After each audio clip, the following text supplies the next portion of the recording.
Hola, ¿qué tal? Bienvenidas, bienvenidos. Esto es Cara y Seca de la información, lo que hay detrás de las noticias. Ya saben, mi nombre es Omar López y vamos a charlar. Hoy vamos a ver el tema de lo político, de lo social, desde el campo de la sociología.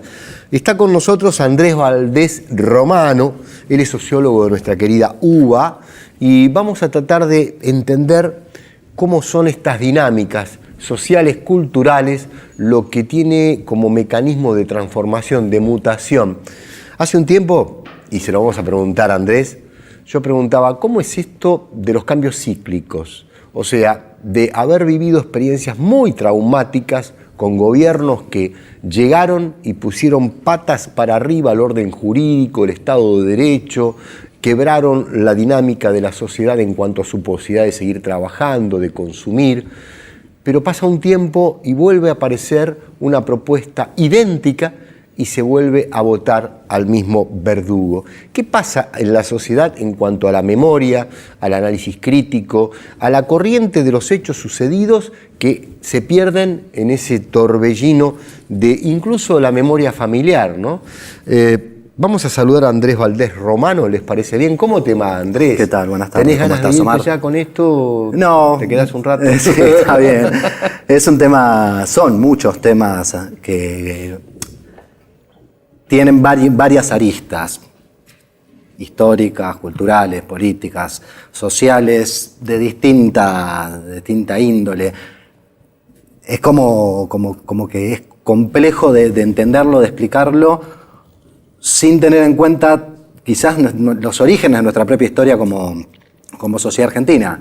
Digo, desde la construcción del Estado-Nación, partimos de esa idea de orden y de progreso asociada al mitrismo, al sarmientismo, seguido después con esta idea de consolidación del Estado-Nación, pero ¿de qué Estado-Nación estábamos hablando? Digo, empezamos como un país, o nos fundamos como un país o como un Estado de supuestas características federales, pero de políticas unitarias, y a su vez con una idea de ser el granero del mundo por un lado, pero que por otro lado excluía, y excluye, me atrevo a decir, a un 70-80% de la población. Bien decías vos, la cuestión de lo cíclico. Quizás el primer gobierno popular de Irigoyen o de intentos de atismos populares, Irigoyen tenía en sí mismo la cuestión asociada a ser el primer gobierno de la clase media, pero no modificó, no tocó en ningún momento esta cuestión de matriz sustancial económica, aunque sí generó un cambio político muy importante. Después, pensar la cuestión de todo el proceso posterior al irigoyenismo y desembocar en Perón, donde quizás tenemos el primer gobierno de raigambre popular, en el sentido quizás más estricto del término, por lo menos como yo lo entiendo estricto del término. Todos los procesos, o la mayor parte de los procesos, al menos hasta el 76, todos los procesos populares fueron cortados por dictaduras. Ahí la cuestión de por qué esos fenómenos cíclicos del verdugo tenían que ver por una cuestión claramente mucho más autoritarista. Ahora, del 83 para acá es otro el cantar, ¿no? Tenemos esta cuestión de la primavera democrática, originalmente con Alfonsín, con una cuestión quizás asociada más a lo simbólico de la democracia, en términos políticos, pero después en términos económicos, claramente compleja desde varios aspectos, ¿no? A ver, me atrevería a repreguntarte, si me permitís. Está bueno esto que él estuvo narrando, ¿no? Porque nos permite hacer un seguimiento histórico, cómo va mutando todo esto, ¿no? Pero yo digo, Andrés, ¿cuánto hay de unidad de acción entre lo cultural y lo económico en las clases dominantes para sostener ese relato? Van de la mano. Van completamente de la mano, la unidad de acción desde lo político y desde lo cultural, utilizando los aparatos culturales. Hoy por hoy quizás la cuestión de los medios es mucho más evidente o se ve mucho más, pero no es solo una cuestión de los medios, la cuestión de la educación, del tipo de educación tradicional, la cuestión, bueno, esto aparejado en términos netamente económicos, pensar que hay una cuestión política, cultural, de raigambre conservadora, detrás de cada una de las políticas que generan los gobiernos antipopulares, los gobiernos neoliberales o liberales, es como que van por el mismo camino. Perdón, porque son las industrias culturales, por un lado, las industrias que están en el proceso de la comunicación, periodísticas, por el otro. Hay una estructura, una superestructura dominante, de un nivel de poder enorme, descomunal, a veces difícil de medir, porque además es global. El mundo tiene, por ejemplo, a los dueños de los grandes medios unidos en un propio club, ¿no es cierto? Ahora, yo quería, sigo con la repregunta, pero quería decir, ¿qué nos ha pasado del otro lado a las fuerzas de los procesos, a las fuerzas que integran los procesos y las dinámicas populares, democráticas? Si bien es más el tiempo de dictadura, más el tiempo de la gobernanza de los dueños de la palabra con la comunicación, también es cierto que del otro lado, que se habla tanto de la batalla cultural, hay como un campo gris, un campo todavía no resuelto y lleno de asignaturas. Sumámosle, si querés, que hoy estamos frente a un nuevo escenario de la comunicación con las redes y demás, del cual tenemos que aprender muchísimo. Sí, el campo popular históricamente ha sido heterogéneo, digamos. Totalmente. No hay una... Y es interesante que lo sea. Claro, y la cuestión de la fortaleza y la unidad de acción del campo popular, muchas veces, por múltiples aspectos, no se da, no se plasma de la misma manera que sí tiene el espacio conservador, porque claramente responden y depende de esa unidad el mantenimiento ad eternum de sus propios privilegios. Ahora, en el campo popular podemos decir, entre el proceso del kirchnerismo, entre 2003 a 2015, por ponerle una fecha de época de gobierno, hubo un intento de plantear una suerte de cambio cultural, de lucha cultural, lo hubo. ¿Hubo un éxito? Yo me atrevo a decir que no. Pero no porque no haya habido victorias parciales muy importantes, creo que quizás la más fuerte en su momento fue la ley de medios, pero sino porque esa cuestión de poder generar una unidad y un cambio real, lamentablemente entiendo muchos factores, pero el político me parece el más importante, se fue, si bien no se disgregó, se mitigó bastante. Creo que hay un componente político, claramente, que es este que te digo, político partidario, de diversas funciones, diversos espectros, perdón. Después hay un espectro económico, que sin la economía no se puede entender.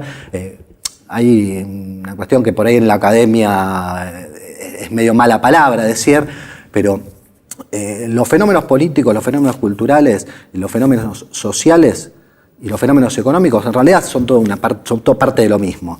Y el que manda es el fenómeno político siempre. Te hago una aclaración. A ver, veo que tenés ahí unos cuadros. Sí, yo soy muy curioso, yo quiero saber por qué se trajo eso, ¿no? Por lo menos, ¿de qué se trata? ¿Qué tenés ahí? Mira, yo esta parte quizás que era la parte que quería hablar más de lo que es la cuestión estructural de por qué tenemos hoy por hoy una composición social en términos económicos y políticos, pero sobre todo económicos, ¿por qué tenemos esta composición social y desde dónde se basa? Esto es un estudio que hizo una consultora W, que en realidad lo que hace es, a partir de una serie de datos de la encuesta permanente de hogares y una proyección de ingresos, habla básicamente de lo que es la estructura económica argentina. A ver.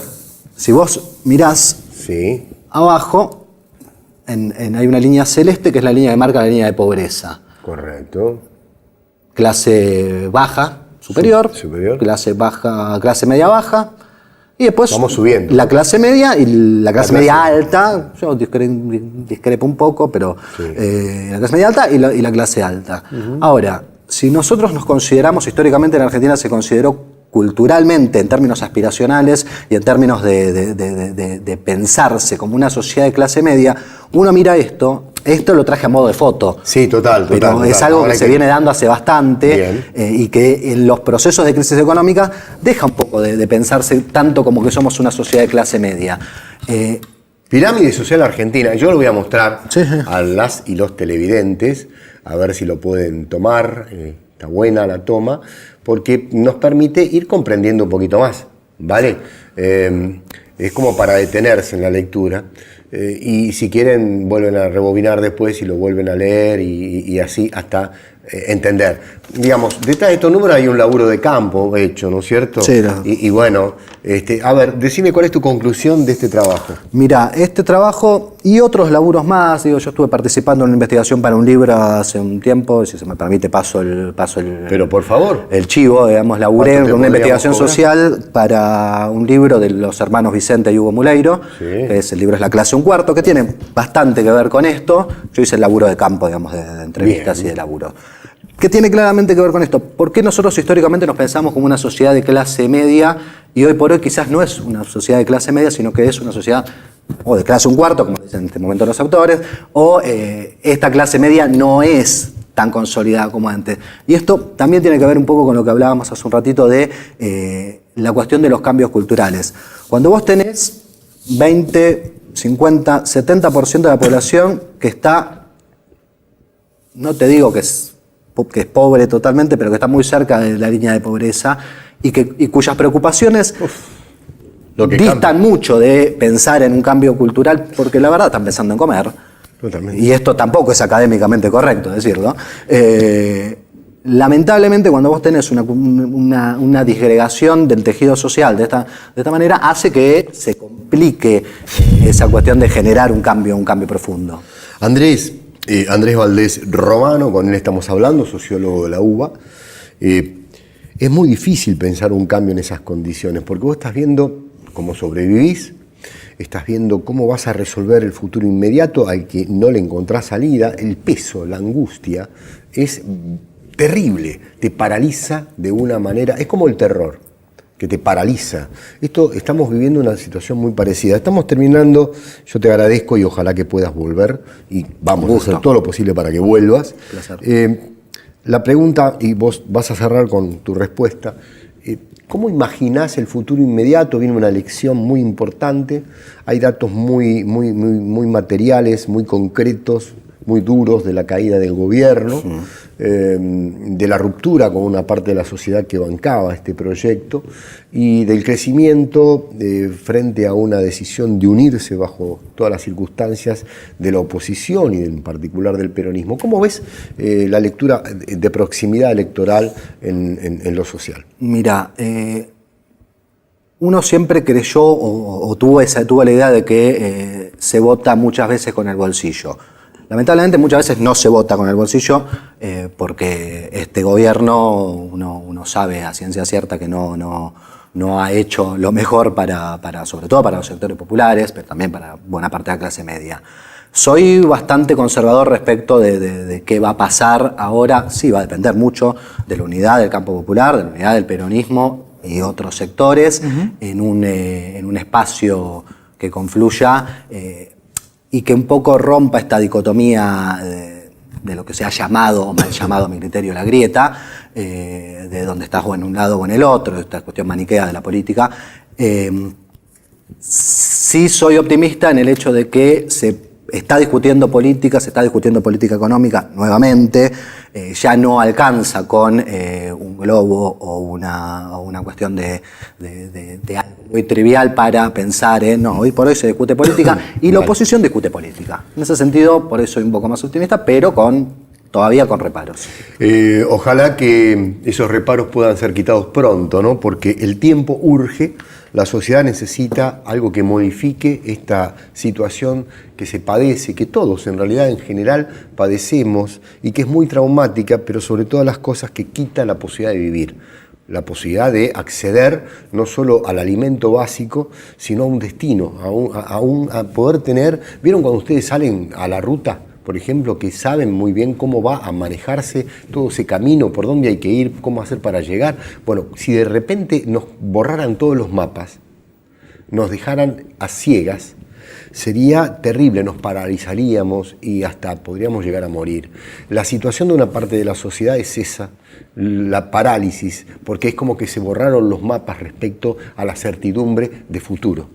O sea, y esto es algo que urge ser cambiado si queremos constituirnos como una sociedad, integrarnos como una nación, volver a integrarnos como una nación. ¿Estás de acuerdo con los Sí, estoy más o menos? completamente de acuerdo. Bueno, mira, Andrés Valdés Romano me dijo que sí, yo me quedo contento y nos despedimos. Andrés Valdés Romano, sociólogo de la UBA, te agradecemos muchísimo, muchísimo de verdad que hayas venido y ojalá vuelvas. No, muchísimas gracias. A ustedes, gracias de verdad y como siempre, nos volvemos a encontrar.